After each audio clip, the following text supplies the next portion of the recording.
On va être honnête dès le départ, sans détour et sans artifice. Ce match, beaucoup l'ont regardé de loin en se disant que ce n'était qu'un quart de finale de plus dans une Coupe d'Afrique des Nations toujours dense, toujours intense. Un duel ouest-africain, une affiche respectable, mais sans forcément y voir autre chose qu'un affrontement classique entre deux sélections habituées à ce genre de rendez-vous. Et pourtant, plus on prend le temps d'analyser, plus on s'éloigne de cette lecture simpliste. Parce que ce Côte d'Ivoire-Burkina Faso n'est absolument pas un match banal. C'est une rencontre chargée, lourde de sens, remplie de non-dits, de symboles, de pressions invisibles et de dynamiques profondes qui dépassent largement le cadre du terrain.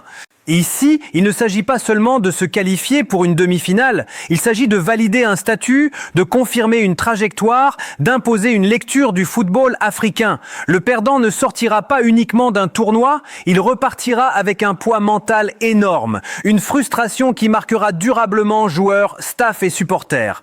Et le vainqueur, lui, n'enverra pas qu'un message sportif. Il affirmera quelque chose de plus fort, presque identitaire, une forme de légitimité. Pour comprendre pourquoi ce match compte autant, il faut d'abord poser le décor sans hypocrisie.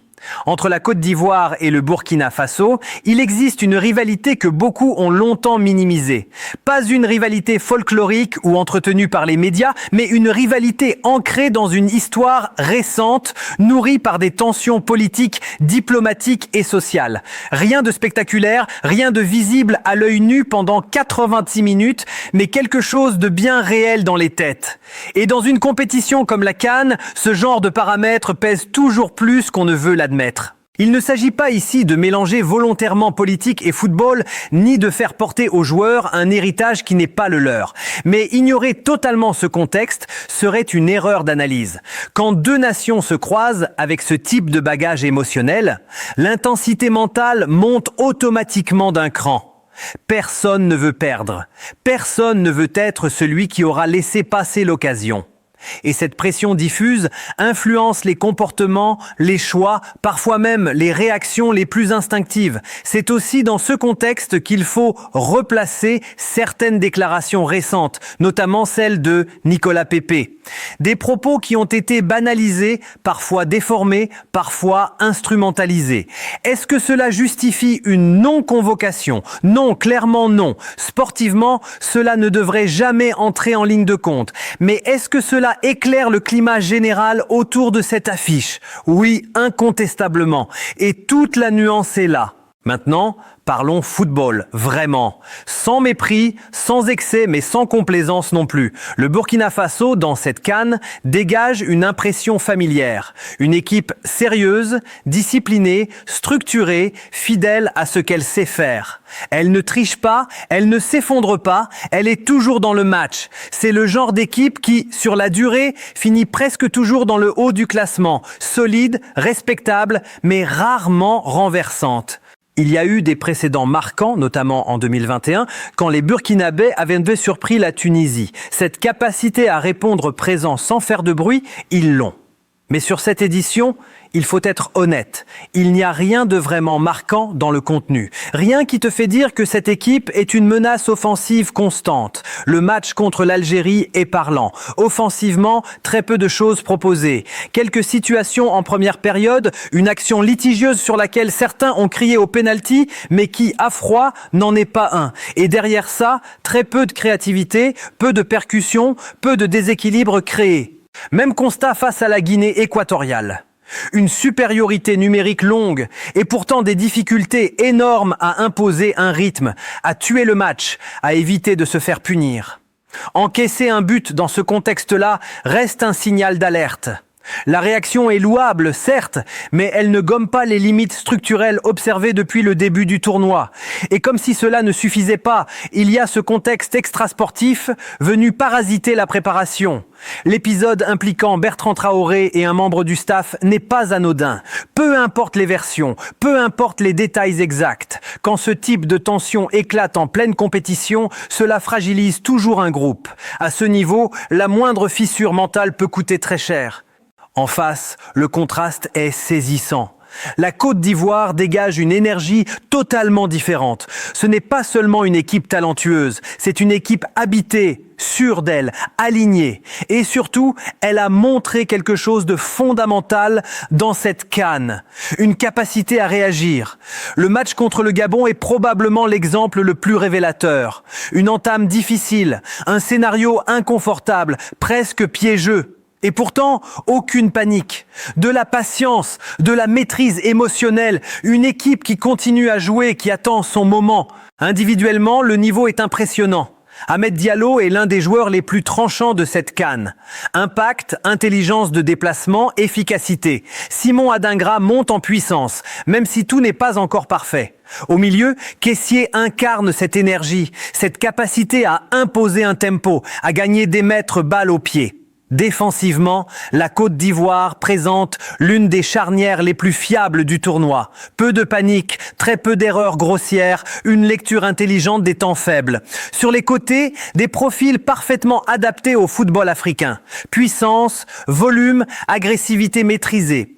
Bien sûr, il y a des débats sur certains choix offensifs, sur la gestion du banc, sur l'animation dans les 30 derniers mètres. Mais une chose est sûre, le 11 ivoirien, lorsqu'il est équilibré, peut poser d'énormes problèmes à n'importe quelle sélection africaine. Entrons maintenant dans le cœur tactique du match, là où tout se joue vraiment. Ce type d'affiche ne se gagne pas seulement avec du talent brut. Elle se gagne avec des mécanismes, des détails, des choix précis et une lecture fine de ce que l'adversaire cherche à faire. Le plan du Burkina Faso est relativement clair. Bloc médian, parfois bas, peu de folie dans le pressing. On ferme l'axe, on coulisse bien, on attend l'erreur. C'est une équipe qui cherche plus à survivre dans le match qu'à le contrôler. Le problème, c'est que face à une Côte d'Ivoire patiente et mature, cette approche montre vite ses limites. Laisser le ballon trop longtemps aux Ivoiriens, c'est s'exposer à une usure mentale et physique. Le Burkina cherchera les transitions, des sorties rapides sur les côtés, des ballons longs pour casser le rythme, provoquer des coups francs, des corners. Mais si la première relance est mal assurée, si le premier duel est perdu, l'équipe se retrouve à défendre encore et encore. Et la Côte d'Ivoire a progressé sur un point clé, la gestion des temps faibles. Elle sait quand accélérer, quand temporiser, quand frapper fort. Défensivement, l'avantage ivoirien est net. La charnière lit très bien les appels, défend en avançant, coupe les premières passes. Face à une équipe qui vit surtout de transition, cela peut étouffer complètement le plan de jeu adverse. Les premières minutes seront cruciales.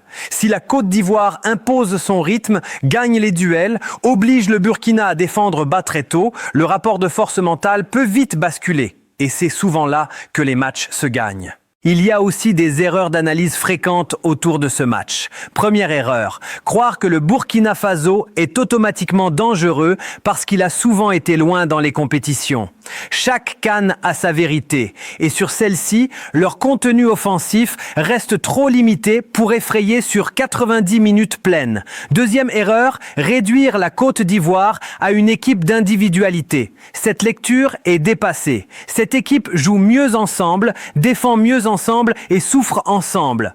Troisième erreur, penser que ce match se jouera uniquement sur l'intensité. L'intensité comptera, mais la lucidité, la discipline tactique et la gestion émotionnelle seront tout aussi déterminantes. Les scénarios possibles sont multiples. Le plus logique reste une domination progressive de la Côte d'Ivoire, une usure mentale, puis un basculement sur un détail. Un match fermé est aussi possible, avec beaucoup de fautes, peu de rythme et une décision clé sur coup de pied arrêté.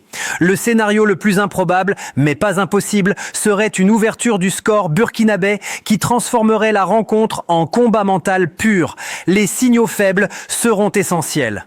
Les seconds ballons, la hauteur du bloc burkinabé, la réaction après une occasion manquée. Souvent, le vrai match se joue là, dans ces détails invisibles. Ce match est un révélateur. Pour la Côte d'Ivoire, c'est un test de maturité. Un match que les grandes équipes savent gagner même sans briller. Pour le Burkina Faso, c'est un test de plafond. Soit il confirme ses limites, soit il ose enfin autre chose. Quoi qu'il arrive, ce match mérite d'être regardé avec attention, sans idée préconçue. Observez les visages, le langage corporel, les réactions. Parce que dans ce genre de rendez-vous, le football ne mange jamais très longtemps.